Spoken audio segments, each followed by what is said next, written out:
जय श्री राम। हमारा आज का ये वीडियो है राहु के नक्षत्र परिवर्तन को लेकर कि राहु अब शनि के उत्तरी भाद्रपद नक्षत्र के अंदर गोचर करने जा रहे हैं। देखा जाए तो 7 जुलाई से लेकर 16 मार्च 2025 तक राहु का गोचर अब शनि के नक्षत्र में रहेगा। शास्त्र कहता है शनिवत राहु, यानी जैसा व्यवहार शनि करते हैं वैसा ही व्यवहार राहु करता है। यानी कहीं ना कहीं राहु अगर शनि से मिलन करते हैं तो ये एक अच्छी ही स्थिति मानी जाती है। लेकिन बहुत बार इसको कुछ शास्त्रों में कहा गया है कि राहु शनि की युति बहुत हद तक अच्छी नहीं होती। इस दौरान व्यक्ति अपने कर्म को भूलकर ऐशो आराम के प्रति आकर्षित हो जाता है। तो सबसे पहली सावधानी आप लोगों के लिए यह है कि अगर इस दौरान जब राहु शनि के नक्षत्र में होंगे तो आपको जितने ज़्यादा अपने कर्म की तरफ प्रधानता देंगे उतना आपके लिए बेहतर रहेगा, क्योंकि इस दौरान सुख साधनों के अवसर आपको मिलेंगे। लेकिन उन सुख साधनों में आपको एंट्री तो करनी है, उनको भोगना तो है, लेकिन उनके चक्कर में अपना कार्य क्षेत्र नहीं भूलना है। यहाँ हम बात कर रहे हैं उत्तरा भाद्रपद नक्षत्र की। उत्तरा जिसको हम कहते हैं आगे की तरफ जाने वाला नक्षत्र, भाद्र यानी भगवान विष्णु, पद यानी चरण, यानी कहीं ना कहीं इस नक्षत्र का सफलता से भगवान विष्णु से और जीवन में अग्रसर होने की तरफ स्थिति को दिखाता है। इसलिए ही इस नक्षत्र के जो स्वामी हैं वो शनि कहलाते हैं।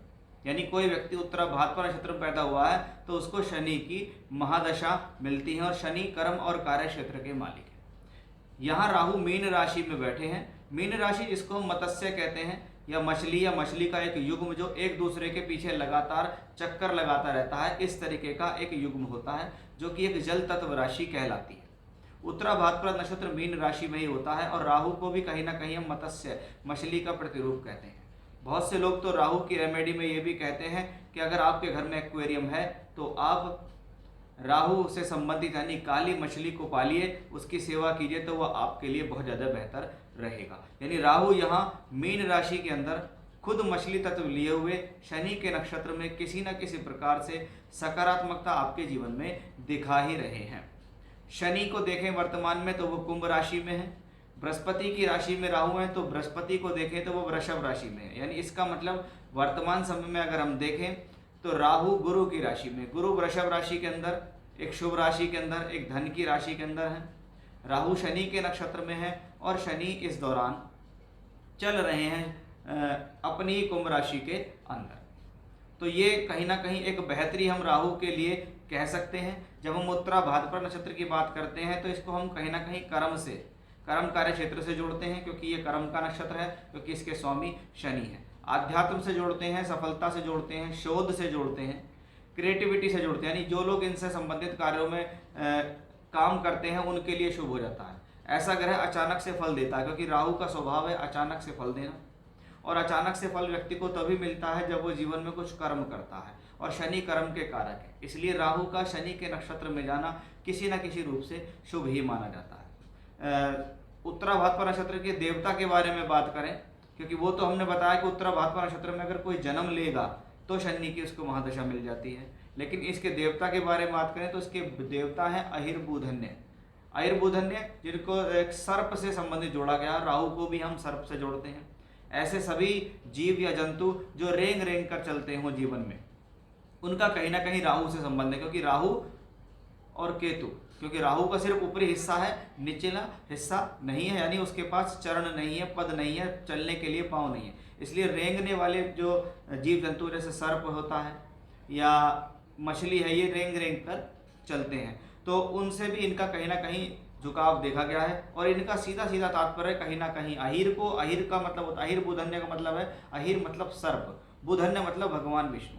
यानी एक बात स्पष्ट है कि बार बार जब भगवान विष्णु का इसमें संपर्क दिखाई देता है, तो ऐसी स्थिति में जब राहु शनि के नक्षत्र में गोचर करते हैं तो आप इस दौरान हनुमान जी की उपासना कर सकते हैं, आप इस दौरान शिव जी की उपासना कर सकते हैं, या जो भी ईश्वर, जो भी इष्ट सर्प को धारण किए हुए हैं, जैसे भगवान गणेश सर्प को बांधते हैं, भगवान शिव गले में धारण किए हुए हैं, भगवान विष्णु सर्प के ऊपर लेटे हुए हैं, तो इनसे संबंधित देवी देवताओं की पूजा करने से आपको कहीं ना कहीं बहुत सकारात्मकता मिलती है, जिसमें आप नारायण कवच, विष्णु सहस्रनाम, त्र्यंबकम मंत्र, सुंदरकांड, हनुमान चालीसा या रुद्राष्टकम का पाठ या शिवलिंग पर जल चढ़ाना या रुद्राभिषेक आदि करना ऐसी स्थितियों में बहुत ही शुभ माना जाता है।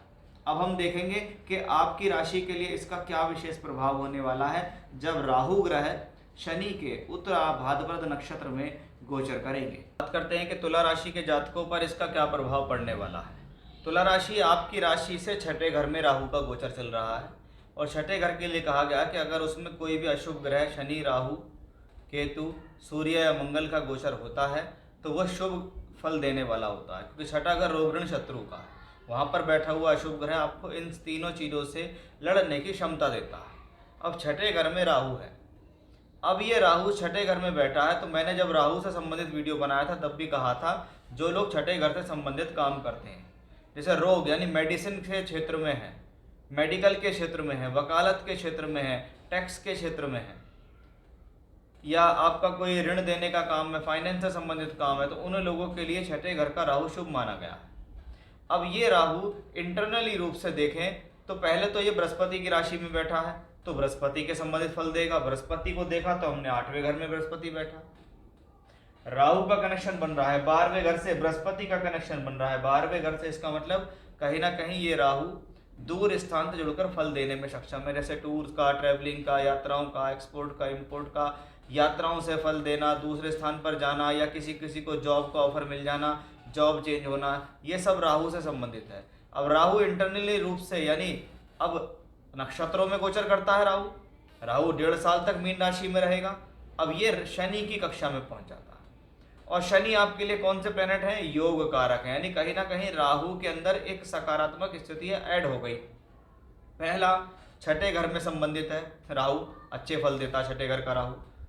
दूसरा, शनि के नक्षत्र के अंदर आ गया उत्तरा भाद्रपद नक्षत्र, और शनि कौन है आपके लिए, चौथे और 5वें घर का मालिक है, यानी राहु का कर्म कारक शनि के नक्षत्र में जाना, और शनि आपके लिए योग कारक, तो चौथा घर किसका है, भूमि, जमीन, जायदाद, प्रॉपर्टी का, और राहु उसके नक्षत्र में चला गया। यानी कहीं ना कहीं अगर ऐसी कोई भी इच्छा, ऐसी कोई भी स्थिति जीवन में चल रही है कि हम कोई रिनोवेशन कराएं, कोई प्रॉपर्टी खरीदें, या हम खरीदना चाहते हैं, या शुरू करना चाहते हैं, या काम करना चाहते हैं, मकान बनाना चाहते हैं, कोई लग्जरी लेना चाहते हैं, तो यहाँ से वो शुरुआत होती दिखती है। आप यहाँ अपने प्रयास करेंगे तो आपको उन चीज़ों में सफलता मिलेगी। तो वहीं पंचम भाव में शनि बैठे हैं, पंचम भाव शिक्षा, विद्या, बुद्धि का भाव है, राहु छठे घर में, कंपटीशन में विजय का प्रतीक है ये। जो लोग पढ़ रहे हैं, तैयारी कर रहे हैं, सरकारी नौकरी की तैयारी कर रहे हैं, एग्जाम्स की तैयारी कर रहे हैं, इंटरव्यू की तैयारी कर रहे हैं, किसी प्रकार की प्रतियोगिता की तैयारी कर रहे हैं, उनके लिए ये कॉम्बिनेशन शुभ है, क्योंकि शनि पंचमेश होकर पंचम भाव में रहेगा और ये राहु या शनि के नक्षत्र में रहेगा, नहीं 5वें घर के भी शुभ फल दे देगा। अब अगर आप देखें तो शनि, राहु और गुरु ये तीनों ग्रह मिलकर कहाँ पर दृष्टि देते हैं, आपके दूसरे घर पर। शनि की 10वीं, राहु की 9वीं और गुरु की 7वीं दृष्टि धन भाव पर है, यानी तीनों ग्रहों का संबंध देखें तो अकेले राहु की वजह से बना है। राहु छठे में है, गुरु की राशि में है, शनि के नक्षत्र में, और तीनों का संबंध धन भाव से है, इसलिए ये स्थिति फाइनेंस से संबंधित स्थितियों के लिए शुभ हो गई।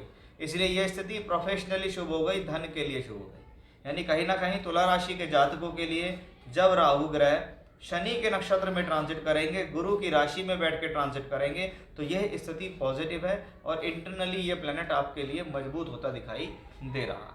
तो ये था कि भी तुला राशि के जातकों पर क्या होगा प्रभाव जब राहु शनि के नक्षत्र में गोचर करेंगे। जय श्री राम।